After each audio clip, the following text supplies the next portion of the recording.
देखिए, पहला एविडेंस हम दे रहे हैं for the presence of double bond at C8। Carbon 8 पर डबल बॉन्ड मौजूद है। उसमें आप देखिए कि ये स्ट्रक्चर आपको दिया गया है जिसमें ये C8 पर आपको डबल बॉन्ड मेंशन किया गया है।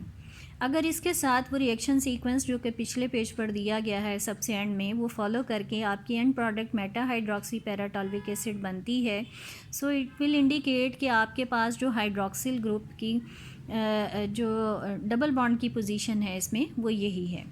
देखिए, आप देखिए सोडियम इन एथेनॉल पार्शियल रिडक्शन कर रहा है और सिर्फ आपका ये अल्फ़ा बीटा अनसैचुरेटेड ग्रुप जो है वो इसमें रिड्यूस हुआ है और उससे आपके पास जो है डबल बॉन्ड सैचुरेट हो गया है और कीटो ग्रुप जो है वो CHOH में कन्वर्ट हो गया। नेक्स्ट स्टेप में आप देखें KMnO4 के साथ जो है वो इसका रिएक्शन करवाया गया है। अल्कलाइन KMnO4 है। ये क्या करेगा, ये जो कार्बन कार्बन डबल बॉन्ड है उसकी हाइड्रोक्सिलेशन कर रहा है और इस तरह से ग्लाइकोल आपके पास बन रहा है। ये ग्लाइकोल फर्दर ऑक्सीडाइज हो रहा है और ऑक्सीडेशन पे ये जो कार्बन कार्बन डबल बॉन्ड है जहाँ पर दोनों ग्लाइकोलिक ग्रुप जो हैं वो आपके पास अटैच हैं, ये दोनों हाइड्रोक्सिल आपके पास अटैच हैं और ग्लाइकोल लिंकेज आपके पास मौजूद है, वहाँ से ये सेंटर में से टूट जाएगा और CH3 के साथ ये C डबल बॉन्ड O आपके पास बन गया है। तो आप यहाँ नेक्स्ट में देख रहे हैं CH3 C double bond O ring के साथ आपके पास अटैच हो गया। नेक्स्ट स्टेप में इसका सोडियम हाइपोब्रोमाइड के साथ रिएक्शन है और इस सोडियम हाइपोब्रोमाइड के साथ जो है ये ब्रोमोफॉर्म रिएक्शन आपको जो है वो दिया गया है। आपने पहले भी पढ़ा होगा ब्रोमोफॉर्म रिएक्शन। ब्रोमोफॉर्म रिएक्शन में एक्चुअली होता ये है कि अगर मिथाइल कीटोन मौजूद है, यानी ऐसी कीटोन जिसके एक तरफ मिथाइल ग्रुप मौजूद है, जैसे ही आप उसको सोडियम हाइपोब्रोमाइड के साथ रिएक्ट करेंगे तो उसका मिथाइल ग्रुप उसमें से टूट जाता है और दूसरा एंड कार्बोक्सिलिक एसिड में कन्वर्ट हो जाता है। जो मिथाइल टूटेगा वो इसके साथ रिएक्ट करके ब्रोमोफॉर्म बना देगा। जैसे आयोडीन के साथ रिएक्शन करें तो आइडोफॉर्म बनता है, ऐसे ही इसके साथ रिएक्ट करवाएंगे तो ब्रोमोफॉर्म बन जाएगा। सो यहाँ पर भी आप देखें इसका मिथाइल इसमें से ब्रेकअप हो गया और COOH आपके पास आ गया। एंड लास्ट स्टेप में आप देखें ब्रोमीन वाटर के साथ इसकी डीहाइड्रोजिनेशन करवाई गई है और ऑन हीटिंग जैसे इसको ब्रोमीन वाटर के साथ हीट किया गया है, इस कंपाउंड में से डीहाइड्रोजिनेशन हुई है और आपका रिंग जो है वो एरोमेटाइज हो गया है और ये आपके पास देखिए मेटा पोजीशन पर हाइड्रोक्सिल आ गया और पैरा पोजीशन पर इसकी जो है मिथाइल ग्रुप आ गई, यानी टॉल्वीन लिंकेज आपके पास बन गया। So it is called meta hydroxy paratoluic acid. अब इस चूँकि यहाँ पे हमने स्टार्ट किया था C8 पर आपके पास जो है वो कार्बन कार्बन डबल बॉन्ड मौजूद है और उससे वाकई ही आपके पास जो एंड प्रोडक्ट बनी है मेटा हाइड्रोक्सी पैराटॉल्विक एसिड बन गया। तो इट कन्फर्म्स कि आपके पास जो है कार्बन में डबल बॉन्ड की पोजीशन यही होगी। अगर डबल बॉन्ड इस पोजीशन पर ना होता बल्कि आपके पास डबल बॉन्ड इस पोजीशन पर होता, इसमें आप देख रहे हैं 4 और 8 के दरमियान डबल बॉन्ड जो है वो बना हुआ है और उसके साथ आप यही ऊपर वाला रिएक्शन सीक्वेंस परफॉर्म करते, तो आप ये देखिए कि आपके पास सबसे पहले स्टेप में आपने रिडक्शन करवानी थी तो कार्बन अल्फ़ा बीटा अनसैचुरेटेड जो है वो सैचुरेट हो गया। सेकंड स्टेप में आपने KMnO4 के साथ रिएक्ट करवाया तो ये ग्लाइकोल बन जाता और जैसे ही उस ग्लाइकोल की आप फर्दर क्रोमियम ट्राइऑक्साइड से ऑक्सीडेशन करवाते, ये लिंकेज यहाँ से टूटता तो रिंग के साथ से बॉन्ड टूटता और आपके पास यहाँ पे ऑक्सीडेशन के बाद C डबल बॉन्ड O आ जाता। यानी अगर यहाँ पे C डबल बॉन्ड O आ जाता, कोई मिथाइल कीटोन ही ना बनती, तो आगे ब्रोमोफॉर्म रिएक्शन तो यहाँ परफॉर्म ही नहीं हो सकता। सो अगले दोनों स्टेप्स जो इसमें पॉसिबल ही नहीं है। सो इससे कंफर्म हो गया कि एक्चुअली डबल बॉन्ड जो है वो कार्बन नंबर 8 और 9 के दरमियान मौजूद है, that is not between 4 and 8।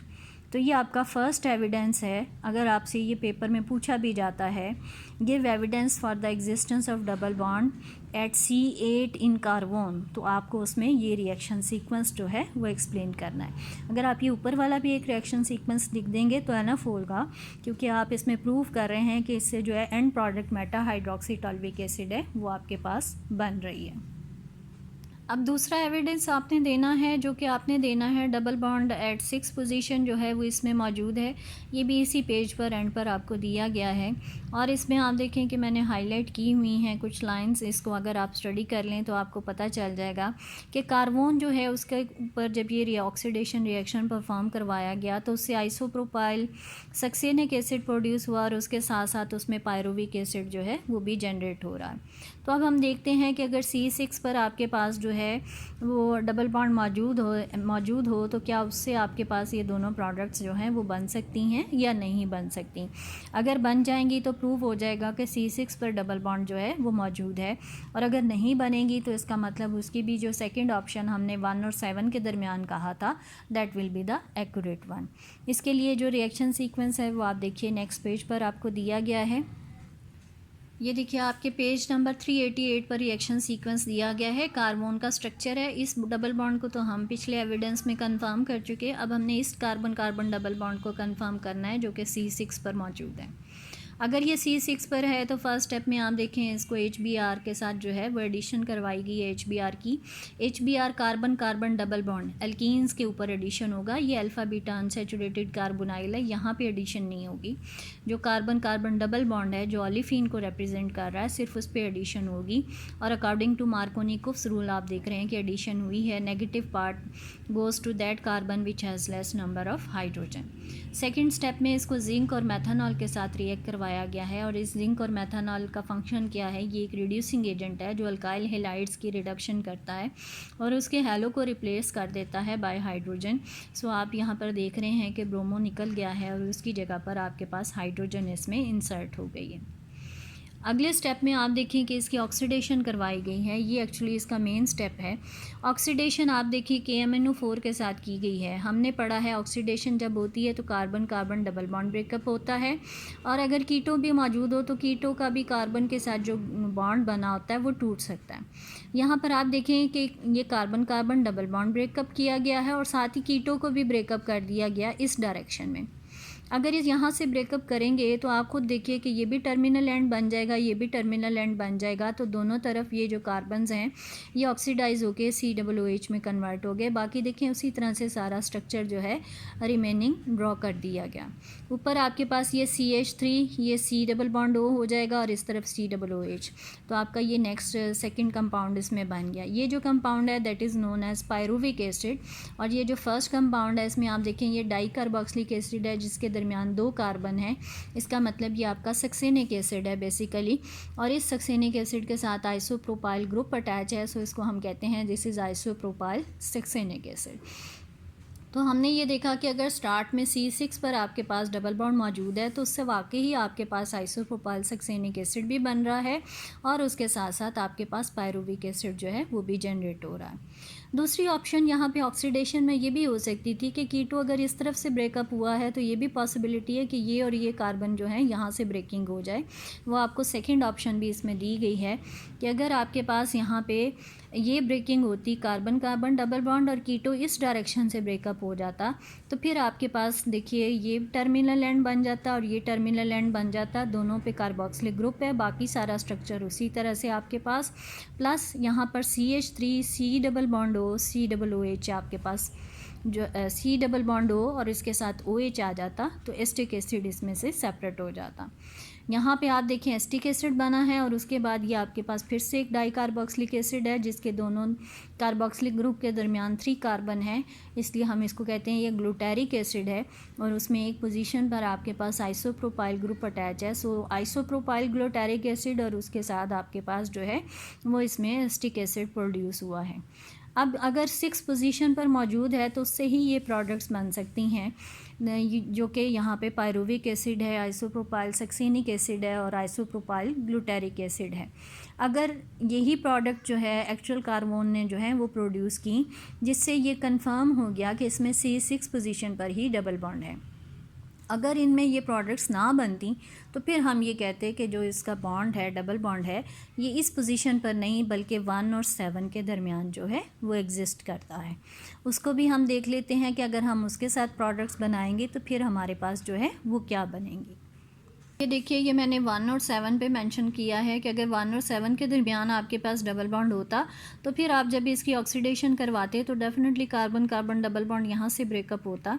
इस सूरत में आपके पास फॉर्मिक एसिड ज़रूर बनता, लेकिन एक्चुअल प्रोडक्ट्स जब बनाई गई कार्बन से तो उसमें कहीं पर भी फॉर्मिक एसिड जो है वो प्रोड्यूस नहीं हुआ, जिससे ये कंफर्म हुआ कि actually this is not the correct position of double bond.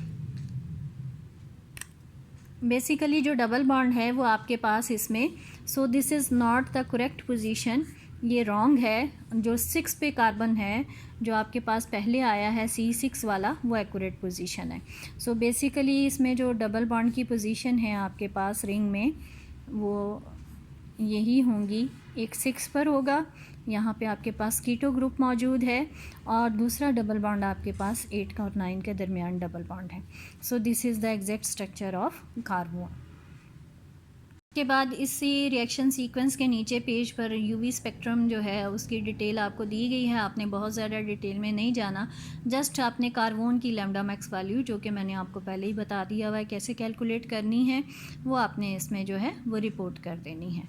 बाकी इसमें कुछ स्पेक्ट्रोस्कोपी की तरफ जाने की ज़रूरत नहीं है। कार्बन जो है इसमें भी बेसिकली आपके दोनों एविडेंसेस इंपॉर्टेंट हैं, ये पेपर में अक्सर पूछे भी जाते हैं। सो इसको बड़ी अच्छी तरह से सीक्वेंसेस को कीजिएगा। और इसका एक सिंथेटिक रूट है अल्फ़ा टर्पिनोल से कार्बन। आप कहेंगे सिंथेटिक एविडेंस नहीं दिया गया अलग से, तो वो पहला रिएक्शन ही जो हमने इसमें किया है अल्फ़ा टर्पिनोल से कार्बन को सिंथेसाइज करने का, उसको आप एज सिंथेटिक एविडेंस जो है वो इसमें रिपोर्ट कर सकते हैं। So this is the end of the carbon.